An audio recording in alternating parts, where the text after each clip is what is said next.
Hello, welcome to the Big Boss Book Club Supplemental. Yes, we are going to keep using supplemental because I really like that word. It's full on Star Trek and I love it. I'm going to try and focus on where the actual camera is as well. So, just wanted to do a video this time rather than do a podcast about it. So, the 24th of September 2023 was the Flesh and Blood monthly Armory at the Card Tavern in Stone in the UK. Blitz format. Before we go into really the body of the video, just want to say how great it is to see that the quote unquote community, I hate the term community, is growing there. It started off originally being like me, the store owner, and Andrew Mason from the Go Again Gaming Discord, and every so often maybe some randomer who was trying it out and then never came back. So we went from like three of us. We had a solid turnout. I think it was like 7 or 9. I think 7 of us, and we were actually missing some players who would normally be able to get there. Show regular Martin, for example, a lad called Callum who travels in. They weren't there, unfortunately. So potentially we could have had over 10 players, which would have been absolutely spectacular for a venue. When I started going there, had like 3 people playing, and I remember being the first person there on their first welcome event to help out, and yeah, it's really cool to see that. But anyway, Blitz tournament. Instead of doing a full podcast about it, just going to do a briefish video. Just really wanted to talk about the experience because I had quite a good. I didn't have a good day, but that's not related to the tournament. The tournament itself was really fun. Had a really good time. So just wanted to talk about it. So I opted to run Vincent. I took a variation. I will use the term variation of a list that was put out by the Runaways on YouTube. I will put the link for the video in the description box below, and there's the deck list link there as well. So I really wanted to try Vincent. I've been really excited since she was revealed. I love the artwork. I got the cold foil there. Obviously packing her in her own deck sleeves because I'm a total simp when it comes to card accessories. We made some changes to the list, so I've just got the deck list up in front of me here now. I'm just having a look because I couldn't think what I'd actually made changes, what had changed. So their deck list, they had Arcanite Skullcap and Sutcliffe Suede Hides in the equipment bundle. I took them out and I replaced them with, of course, Oasis Respite, because that's what sideboarding is in Blitz. Oasis Respite. Red. And then it turned out there was only 51 cards in the deck. Obviously the rules have changed now, so you can play 52 cards. I put in Grasp of the Arknight. Grasp of the Arknight, absolutely fantastic piece of equipment. 3 block over the course of a game if you're up against like a really heavy aggro. And to be perfectly honest, there was times when I was playing where I kind of wish I had that instead of Vexing Quillhand. But to each their own. Anyway, those were the deck. That was the deck. The changes I made. Again, I'll put the link for their video, the full video, because the video is really interesting. They go through the whole deck, and essentially Oasis Respite was put in only for Wizard, and to be perfectly honest, I probably wouldn't bother doing it again. Not in based on the games I've played. Maybe worth in if I'd played more games, but at the point of recording this, I've only had 6 games, 3 on Talishar, 3 in real life, so I can't really see if it is viable or not. But that's the changes I've made to the list I took from Runaways. So give it a go yourself, see what you think. Again, I will put a link in the description box below. Maybe now a good time to hit like, hit subscribe. Boom. We'll just go through really how the event went. So as I said, there was a 7 people turnout, which is fantastic. Dan opted not to play. Usually he does. He's the store owner. He didn't bother playing this time. He kind of just sat out, which is perfectly fine. my round one was against Robin, who was playing as Prism, old school Prism, not the new ones, the original OG Prism, Luminaris Prism. That game pretty much went as expected. The I just popped everything really with that had Phantasm. The wonderful thing about Vincent is quite how many 6+ attacks she has: widespread destruction, widespread annihilation, widespread ruin, got deathly whale red, phantom wraith red, just all 6 damage attacks. So it was really easy to just block him out. One of the fun things actually about the game was they reminded me what Vincent's bottom ability is, because I completely forgot about that, and it was a bit embarrassing because they had 1 health left. They had no spectral shields because luckily, we'll say, managed to summon Nazareth. Way. And of course, Nazareth's ability is when you hit a hero, if they're a light hero, you can banish a card from their soul. So they weren't really able to get those soul shields out because I was popping stuff, and when they did get soul shields, I was blowing them up, and then when they did get stuff in their soul, I was just getting rid of it. So it went really well. Prism was almost like the perfect first hero to have as my first round opponent. So yeah, the game went really well. But they reminded me, it's like, oh, you can pay 1 life and that rune chant can't be blocked, and I have 1 life left. So in the end, I was like, oh yeah, you're right. I'll pay 1 life, and I'm gonna jab you with the flail, and finish you off. So yeah, that went really well. So 1-0 going into round 2, which I was really happy with. The only thing really to comment is that Rob is clearly a pretty new player. They did not have any of the cool, expensive equipment pieces.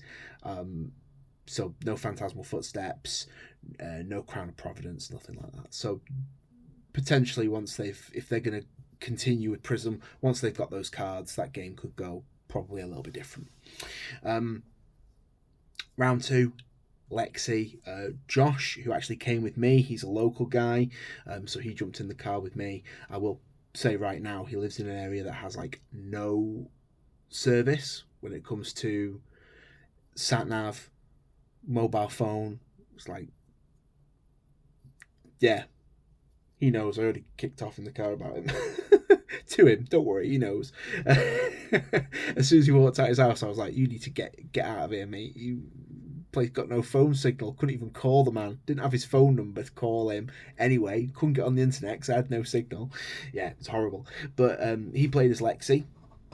He's still pretty new to the game himself. This was his first actual Armory event. He'd borrowed a few cards from Mason so he could play Lexi. The game was really tight. Like, I was very much squeaky. I kept saying squeaky bum time quite a few points in that game where I thought he's going to have me off here. But luckily, he got rid of his...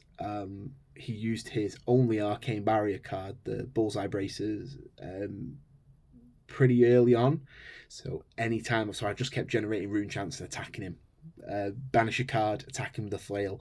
Banish a card, attack him with it. And eventually he just died. So 2-0. Pretty good game. Had he got a few more games with Lexi and that deck under his belt, I foresee that would have been a loss there, to be perfectly honest.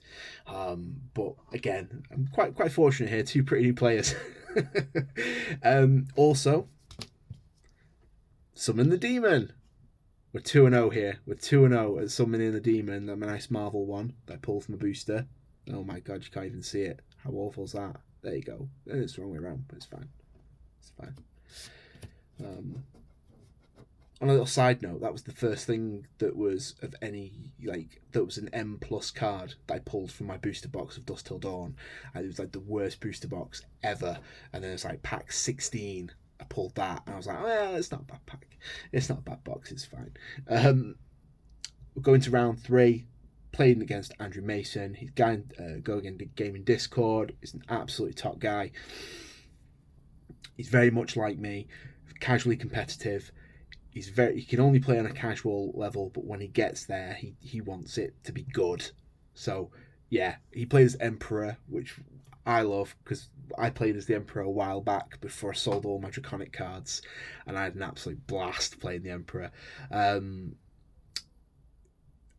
This game was different. I swapped in for the Oasis Respites, which was a bad decision. I did not get to take advantage of them in a way that I would have really been beneficial. I should have just kept in the Putrid Stirrings, which is why I swapped out. The did not get out the demon. He did not show up. Well, actually, I'm not even sure if it's a he. I think Nazareth might be a she, but did not show up at any point, which was a shame. I had a hand where I was a little bit too greedy. I should have blocked, and I didn't because the next turn I wanted to hit a pummel, when actually he would have died next turn anyway because he didn't have the block to cover what I would have thrown, never mind the pummel. So I stupidly didn't block more heavier. So I went down to 4 health. On my turn, I then proceeded to play an attack with the rune chance by rune gating. He then did wizard stuff, popped the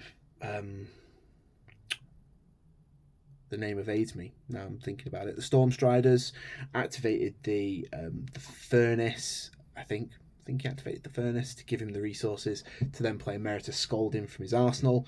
Emeritus Scolding, because it was on my turn, it does 6 damage as opposed to 4, and I could block 3, which was fine. I still had enough life, so I had 1 life left.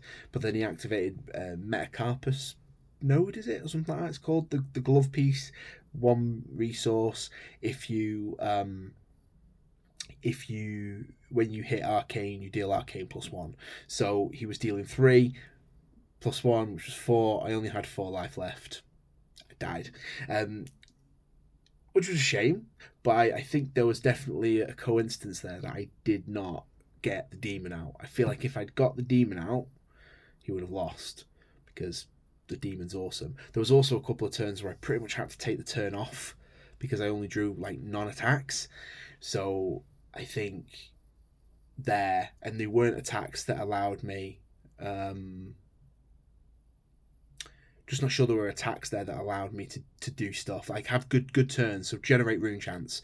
With the other 2 games, I had turns where I had to take turns off, but I generated a load of rune chance, or I got like runic incantation. Got the deck right here, let me check for you.